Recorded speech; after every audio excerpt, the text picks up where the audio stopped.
kekurangan. Nah, apakah lo termasuk orang yang pernah nanya kayak gitu ke diri lo sendiri?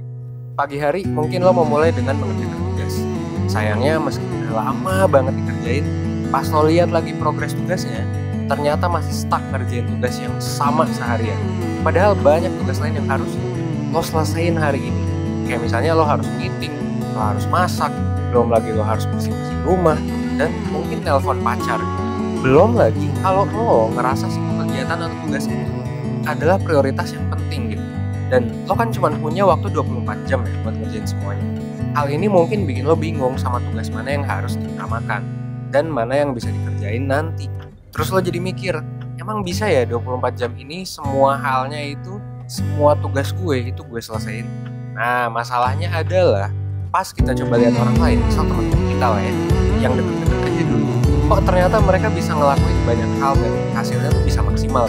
Kenapa ya mereka bisa jago di banyak hal dalam 24 jam? Tapi kenapa kalau kita sendiri susah? Well, di video ini gue bakal ngejelasin tips soal manajemen waktu supaya di tengah banyaknya kesibukan lo ini, lo tetap bisa nih termotivasi untuk produktif dan lo bisa memanfaatkan waktu yang ada dengan sebaik-baiknya. Makanya saran gue, lo tonton video ini sampai habis biar lo dapat keseluruhan insight-nya tentang gimana memanage waktu. Nah, ada hal mendasar yang perlu lo ketahui tentang manajemen waktu. Kunci manajemen waktu yang sukses sebenarnya adalah seberapa kuat motivasi lo buat mengatur waktu supaya lo bisa lebih produktif. Terus gimana nih biar motivasi kita jadi kuat? Well, motivasi yang kuat kalau berdasarkan riset, kalau berdasarkan kajian literatur dari yang tim 1% buat, itu tuh kita harus menguasai 3 skill utama. Pertama adalah awareness, kedua adalah arrangement, ketiga adalah adaptation. Nah, apaan tuh maksudnya? Well, di video ini gue mau ngebahas salah satu aja skill yang cukup penting dalam manajemen waktu, yaitu gimana caranya supaya lo bisa nyusun jadwal lo dengan baik setiap hari. Menyusun itu artinya adalah skill yang arrangement. Mungkin sekarang lo mikir, gue udah nyoba bikin jadwal buat sehari-hari, tapi ya tetap aja banyak yang ke-skip, banyak yang ketunda, atau nggak sempet dikerjain. Padahal udah dijadwalin. Yang pada akhirnya lo nanya ke diri, misal gimana ya? Well, sebenarnya ada beberapa hal spesifik dan sederhana nih yang bisa lo lakuin dan akan ngaruh banget. Apa tuh? Solusi pertama yang bisa dilakuin adalah lo tetap coba buat jadwal. Mungkin lo udah coba buat jadwal kan? Nah, tapi sekarang coba untuk ditulis dan lebih spesifik gitu. Dalam bentuk apa? Dalam bentuk checklist. Jadi ini yang pertama harus lo lakuin ya. Lo harus bikin checklist. Coba lo tulis kegiatan apa aja yang mau lo lakuin dan batas waktunya. Misalnya hari ini lo punya jadwal kuliah selama 3 jam, terus lo harus tugas selama 2 jam, dan lain sebagainya. Ini sebaiknya lo susun secara urut, sesuai waktunya, atau bisa juga lo susun sesuai prioritas. Terus di samping jadwal kegiatan yang udah lo susun, checklistnya ya.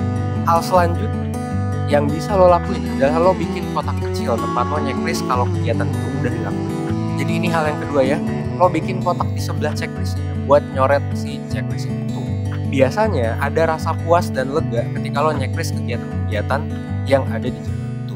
Ini juga bisa bikin lo jadi tambah semangat buat nyelesain tugas-tugas yang lain. Kalau kata Gawande dalam bukunya The Checklist Manifesto, bikin checklist itu jadi cara simple dalam manajemen waktu karena bakalan bikin kita lebih fokus satu ya sama prioritas kegiatan.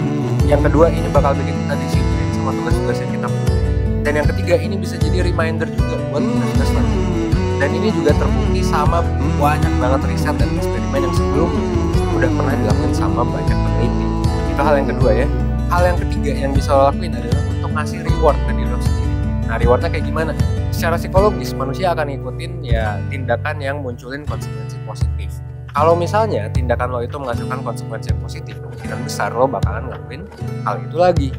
Kayak kalau lo ngelakuin A terus konsekuensinya B, lo bakalan ngelakuin A terus-terusan kalau B itu bagus. Nah, efek kayak gini itu bakalan ngaruh banget kalau konsekuensi positif atau kalau reward yang lo dapetin itu lo dapetin sesegera mungkin. Intinya secara gak langsung lo termotivasi buat ngelakuin sesuatu karena lo tahu abis itu lo bakal dapet rewardnya. Makanya setelah semua kegiatan selesai sesuai dengan batas waktunya, lo bisa pakai sisa waktu yang ada buat istirahat atau buat entertainment, buat hiburan gitu. Misalnya di hari itu lo berhasil nyelesain tugas kuliah, abis nyapu ngepel rumah, beres tuh, dan lo abis meeting organisasi atau meeting kerjaan sampai sore sesuai dengan batas waktu yang udah lo pilih. Nah, pas malam lo bisa aja tuh, santai aja dulu, nonton serial kesukaan lo hangout bareng temen, atau lo tidur ya. Jadi kasih reward buat bikin rencana kegiatan itu memang susah-susah gampang. Lo mungkin masih bingung gimana ngatur mana kegiatan urgent, mana yang prioritas, mana yang penting, mana yang default, dan lain sebagainya. Hal yang tadi gue bilang sebenarnya baru 3 hal sederhana doang. Padahal sebenarnya banyak nih hal lain yang bisa lo pelajari dari gimana caranya memanage waktu dengan baik.